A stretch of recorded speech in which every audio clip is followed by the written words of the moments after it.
ও, সাউন্ডটা হেভি লাগছে, একটু শুনেন সবাই।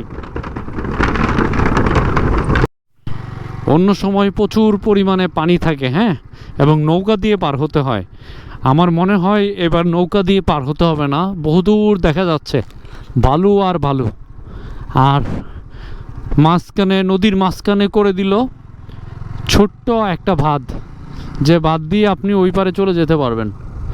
সবচেয়ে ভয়ঙ্কর সময় নৌকা দিয়ে যখন পার হবেন, আপনি সঠিকভাবে যদি গাড়ি না পার করতে পারেন তাহলে আপনি শেষ, আর গাড়িও শেষ, মানে আপনিও শেষ, আপনার ট্যুরের মজাটাও শেষ। অবশ্যই আপনাকে এই জিনিসটা মাথায় রেখে আসতে হবে যে আমি দুর্গাপুরের নদী পার হয়ে আমাকে যেতে হবে।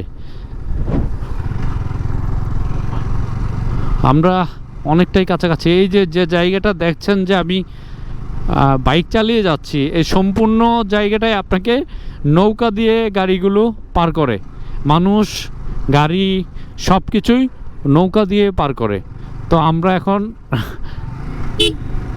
আমরা এখন যাব, নদী পার হব কি দিয়ে?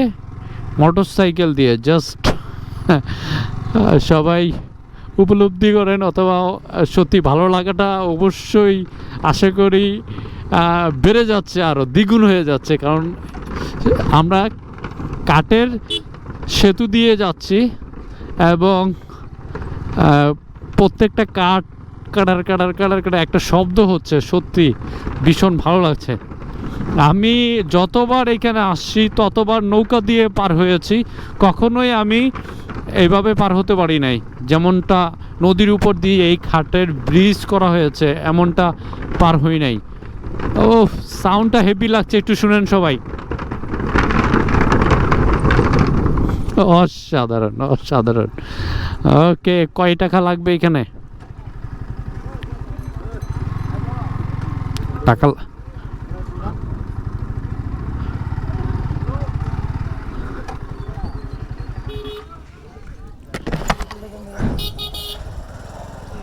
কয় টাকা তোমার? 10 টাকা ভাইয়া, শুধু বাইকের টোল।